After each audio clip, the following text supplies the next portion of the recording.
Want to speak real Romanian from your first lesson? Sign up for your free lifetime account at RomanianPod101.com. A călători în străinătate. To travel abroad. Ai nevoie de un pașaport pentru a călători în străinătate. Ai nevoie de un pașaport pentru a călători în străinătate. You need a passport to travel abroad. If you're European, if your country is in the European Union, you don't necessarily need a passport to travel abroad. You just need some identification card. Easy, huh?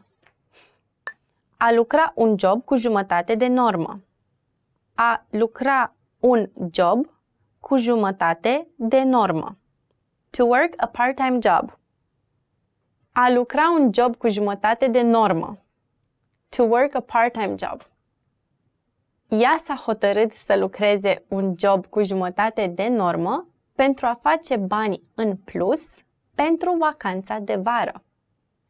She decided to work a part-time job to make extra money for the summer vacation. I wanted to work at McDonald's to get some extra money, but my father wouldn't let me. So a lot of my friends used to when I was in high school. Yeah, the first thing, McDonald's. I'm like, okay. A participa la școala de vară. A participa la școala de vară. To attend summer school. A participa la școala de vară. To attend summer school. In order to graduate early, he decided to attend summer school.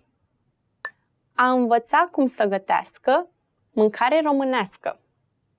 To learn how to cook Romanian food. Săptămâna trecută m-am alăturat unui grup pentru a învăța cum să gătesc mâncare românească. Săptămâna trecută m-am alăturat unui grup pentru a învăța cum să gătesc mâncare românească. Last week I joined a group to learn how to cook Romanian food. Have you ever tried Romanian food? You should try. I really like a dessert called papanaș. It's kind of like a donut. It has some cheese in it and jam on top with some sour cream. It's a really nice crust, but also sweet and sour at the same time. A delight. A face un grătar. To have a barbecue. Mi-am invitat noii mei prieteni la mine ca să facem un grătar. Mi-am invitat noii mei prieteni la mine ca să facem un grătar. I invited my new friends to my house to have a barbecue. I love barbecues. Who doesn't love barbecues? That's the thing to do in the summer, don't you think? A fi, to be. So our first verb, a fi, it means to be. Let's see an example. Ea este sora mea mai mică. She is my little sister. Ea este sora mea mai mică. I didn't have a sister, but I do have many soul sisters, and they mean the world to me. A plăcea, to like. Our next verb, a plăcea, to like. Îmi place să mă plimb dimineața. I like to take a walk in the morning. Îmi place să mă plimb dimineața. I usually like to take long walks in the morning, but I'm too lazy to wake up, so that's a bit difficult and rare. A face, to do. Our next verb, a face, to do.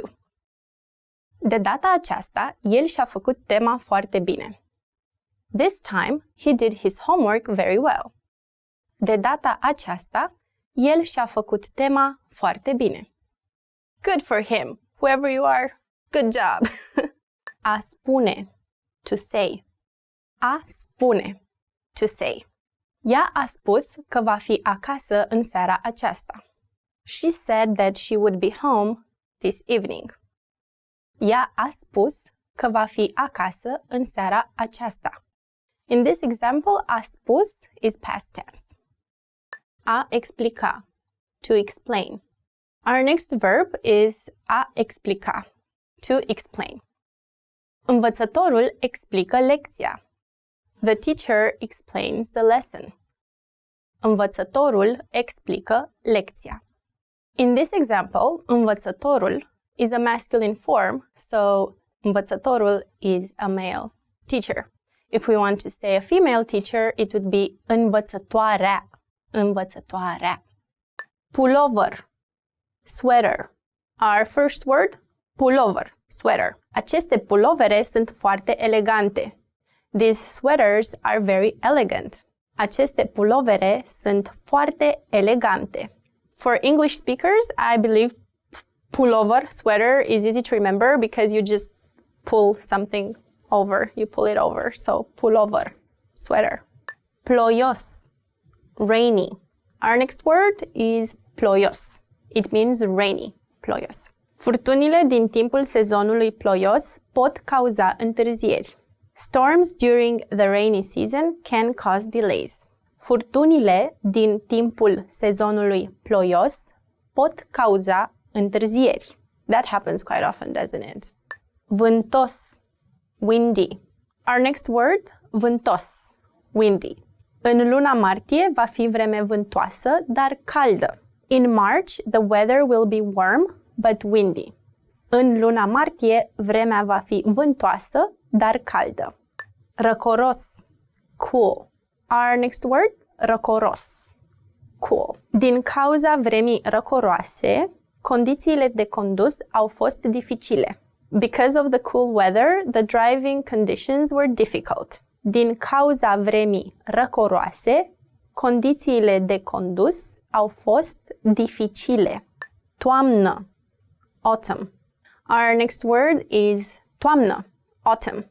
My favorite season. Raportul final va fi gata la toamnă. The final report will be ready in the autumn. Raportul final va fi gata la toamnă. This is a very funny expression in Romanian. My family usually uses it when they want to say that something will never happen. So, when are you going to clean your room? In autumn. That's never going to happen or something like that. So, it's a funny expression. Vă rog. Please. So, one example for very useful when we use please, like, could you please help me? Could you please help me? So I address someone that I don't know and I want to be polite. Like, could you please help me? Mă puteți ajuta, vă rog? Mă puteți ajuta, vă rog? When we want to say after you, we can just say please, as in please go ahead. Or after you, we would say vă rog. Vă rog. After you, vă rog. Or if I order something at the restaurant, a salad, o salată, vă rog. A salad, please. As in, I would like a salad. Just the short version. A salad, please. O salată, vă rog. Vă rog. Cu plăcere. You're welcome. So when someone says mulțumesc and say you're welcome, cu plăcere. Cu plăcere. This is one of my favorite words because I like how pleasure sounds like in English as well and in Romanian, plăcere. Romanians, so we believe that the Romanian language is a very sweet language and plăcere is one of the sweetest words that I know. Da. Yes. Da. Da. Da sounds like Russian because it's the same.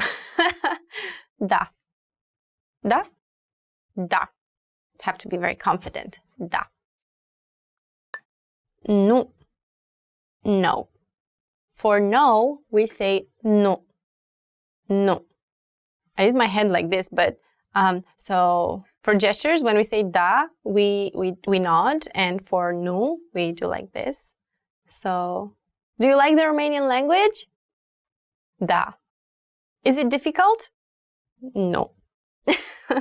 Something like that. Bine. Okay. Next one is okay. Okay. Bine. Bine. So for example, I said earlier, hey, how are you? I'm fine. Bună, ce faci? Bine. I'm okay. Bine. Mă scuzați. Excuse me. Excuse me. Excuse me. Mă scuzați.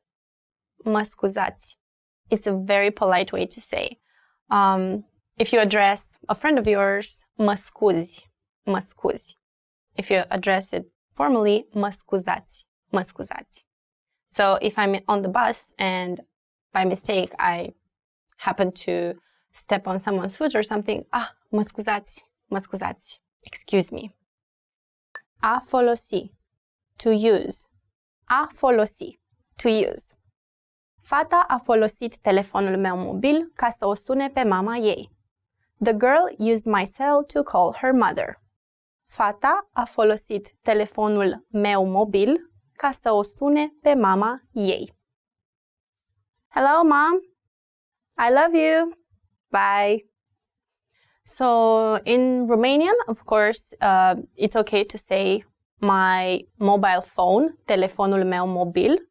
But sometimes because we want to make like economy word, we might just say mobile. So you can use my mobile.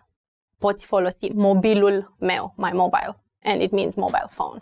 So you can choose your words. Long version or economic version. It's the same meaning. A ieși. To go out. A ieși. To go out. Era prea frig pentru a ieși să se întâlnească cu prietenii lor. It was too cold to go out to meet their friends. Era prea frig pentru a ieși să se întâlnească cu prietenii lor. A lucra. To work. A lucra. To work. Va fi atât de distractiv să lucrez la proiectul acesta împreună cu toți prietenii mei. It will be so much fun to work with all my friends on this project. Va fi atât de distractiv să lucrez la proiectul acesta împreună cu toți prietenii mei. A intra. To enter. A intra. To enter. Te rog, așteaptă până când tatăl tău va intra pe poarta principală. Please wait until your father enters the main gate. Te rog, așteaptă până când tatăl tău va intra pe poarta principală. A simți. To feel. A simți. To feel. După ce ea a plecat, Alex începuse să se simtă foarte trist. After she left, Alex began to feel very sad. După ce ea a plecat, Alex începuse să se simtă foarte trist. Bună! Hello! Bună!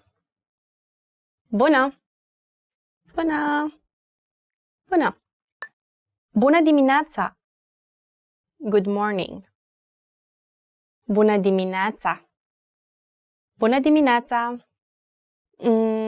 We usually say bună dimineața in a very formal way. So I would say bună dimineața to my parents when I wake up, or when I get to school to my professors. It's quite formal. But if I would say it to my cousins or brothers or sisters or friends, I can be friendly and say Neața. Bună ziua. Good afternoon. The next one is good afternoon. Good afternoon. Bună ziua.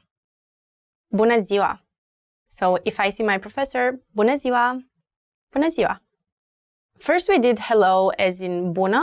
So we use bună and then we add the time of the day. Bună ziua. Bună seara. Good evening. Good evening, we say bună seara. Good evening. Bună seara. We learned how to say good morning, good afternoon, and good evening. Good morning, bună dimineața. Good afternoon, bună ziua. And good evening, bună seara.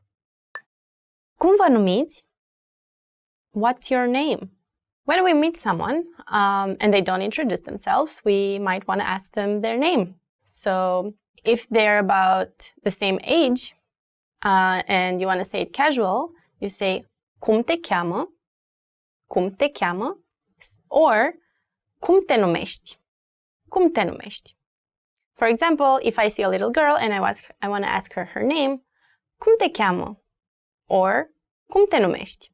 However, if I address an older person, I would say, cum vă numiți?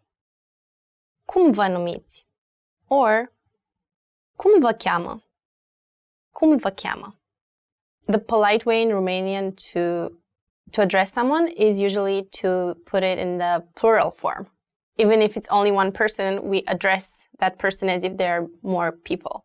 It's funny because in English you have you for one person or for many people, but in Romanian you can address to one person as if you're addressing more people. And that is polite. Want to speed up your language learning?